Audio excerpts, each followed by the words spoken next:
नमस्कार, आप सभी का एक बार फिर से स्वागत है हमारे चैनल भक्ति ज्ञान में। आज जानेंगे कि खाटू श्याम जी कौन है, कैसे बने वो श्याम बाबा और इनके पीछे कौन सी पौराणिक कथा है। आइए सुनते हैं खाटू श्याम जी की कथा। कौरव वंश के राजा दुर्योधन नेमी दोष पांडवों को सताने और उन्हें मारने के लिए लाशागृह का निर्माण कराने लगे, पर सौभाग्यवश वे उससे बच निकले और वनवास में रहने लगे। एक समय जब वे वन में सो रहे थे, उस स्थान के पास ही एक हडिम नाम राक्षस अपनी बहन हिडिम्बी के साथ रहता था।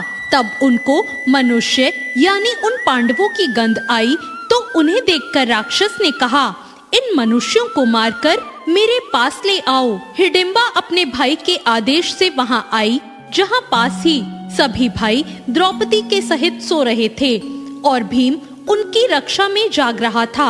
भीम के स्वरूप को देखकर हिडिम्बा उस पर मोहित हो गई और मन में सोचने लगी, मेरे लिए यह उपयुक्त पति हो सकता है। उसने भाई की परवाह किए बिना भीम को पति मान लिया। कुछ देर बाद हिडिम्बी के वापस न लौटने पर हिडिम्बासुर वहां आया और स्त्री के सुंदर भेष में अपनी बहन को भीम से बात करता देखकर क्रोधित हुआ। तत्पश्चात हिडिम्बी के अनुनय विनय से माता कुंती व युधिष्ठिर के निर्णय से दोनों का गंधर्व विवाह हुआ। उपरोक्त अवधि के अंतर्गत हिडिम्बी गर्भवती हुई और एक महाबलवान पुत्र को उसने जन्म दिया। वो बच्चा बाल रहित था, इसलिए उसका नाम घटोत्कच रखा गया। हिडिम्बा ने कहा, मेरा भीम के साथ रहने का समय समाप्त हो गया और आवश्यकता होने पर पुनः मिलने के लिए वह कहकर अपने अभिष्ट स्थान पर चली गई। साथ ही घटोत्कच भी सभी को प्रणाम कर आज्ञा लेकर उत्तर दिशा की ओर चला गया। जल्द ही श्री कृष्ण के कहने पर मणिपुर में मरु दैत्य की लड़की कामकंटका से गंधर्व विवाह हुआ। वह कुछ समय व्यतीत होने के बाद उन्होंने महान पराक्रमी पुत्र को जन्म दिया, जिसके शेर की भांति सुंदर केशों को देखकर उसका नाम बर्बरीक रखा गया। बल की प्राप्ति के लिए उसने देवियों की निरंतर आराधना करके तीनों लोकों में किसी में ऐसा दुर्लभ अतुलनीय बल का वरदान मांग लिया और देवियों ने बर्बरीक को कुछ समय वहीं निवास करने के लिए कहा और कहा कि एक विजय नामक ब्राह्मण आएंगे, उनके संग तुम्हारा और अधिक कल्याण होगा। आज्ञानुसार बर्बरीक वहां रहने लगा। तब मगध देश के विजय नामक ब्राह्मण वहां आए और 7 शिवलिंगों की पूजा की, साथ ही विद्या की सफलता के लिए देवियों की पूजा की। ब्राह्मण को स्वप्न में आकर कहा कि सिद्ध माता के सामने आंगन में साधना करो, बर्बरीक तुम्हारी सहायता करेगा। ब्राह्मण के आदेश से बर्बरीक ने साधना में विघ्न डालने वाले सभी राक्षसों को यमलोक भेज दिया। उन असुरों को मारने पर नागों के राजा वासुकी वहां आए और बर्बरीक को दान मांगने के लिए कहा। तब बर्बरीक ने विजय की निर्विघ्न तपस्या सफल हो यही वर मांग लिया।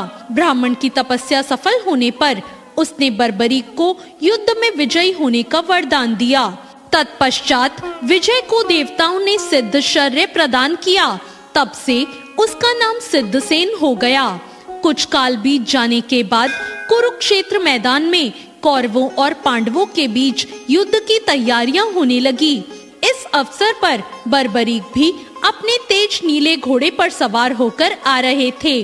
तब रास्ते में भगवान श्री कृष्ण बर्बरीक की परीक्षा लेने के लिए ब्राह्मण के भेष में उनके पास पहुँचे।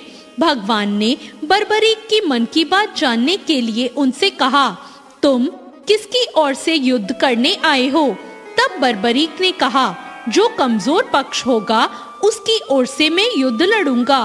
भगवान ने बर्बरीक से कहा कि तुम 3 बाणों से सारी सेना को कैसे नष्ट कर सकते हो? तब बर्बरीक ने कहा कि सामने वाले पीपल वृक्ष के सभी पत्ते एक बाण से ही निशान हो जाएं और दूसरा उसे भेद देगा। भगवान श्री कृष्ण ने मुट्ठी व पैर के नीचे 2 पत्ते छिपा लिए। तब देखते ही देखते एक बाण से क्षण भर में ही सभी पत्ते बिंद गए। तब श्री कृष्ण ने वास्तव में देखा कि यह एक ही बार में सबको यमलोक भेज देगा। तब ब्राह्मण बने श्री कृष्ण ने बर्बरीक से याचना की। तब बर्बरीक ने कहा, हे ब्राह्मण, क्या चाहते हो? तब श्री कृष्ण ने कहा कि क्या सबूत है, मैं जो मांगूंगा वो मुझे मिल जाएगा। तब बर्बरीक ने कहा, जब वचन की बात है तो तुम प्राण भी मांगोगे तो मिल जाएंगे। तो ब्राह्मण के भेष में नटवर बोले, मुझे तुम्हारा शीश का दान चाहिए। यह सुनकर बर्बरीक स्तब्ध रह गए और बोले, मैं आपका वचन सहर्ष पूरा करूंगा, पर सत्य कहो, आप कौन हो? तब कृष्ण ने अपना विराट स्वरूप बताते हुए कहा कि मैंने यह सोचा है कि तुम यदि युद्ध में भाग लोगे तो दोनों कुल पूर्णता नष्ट हो जाएंगे। तब बर्बरीक ने कहा कि आप मेरा शीश का दान तो ले लीजिए, पर मेरी एक इच्छा है कि मैं युद्ध को आखिर तक देख सकूं। तब भगवान ने कहा कि तुम्हारी यह इच्छा पूरी होगी। तब बर्बरीक ने अपना शीश धड़ से काटकर दे दिया। शीश को अमृत जड़ियों के सहारे पहाड़ के ऊंचे शिखर पर पीपल वृक्ष पर स्थापित कर दिया गया।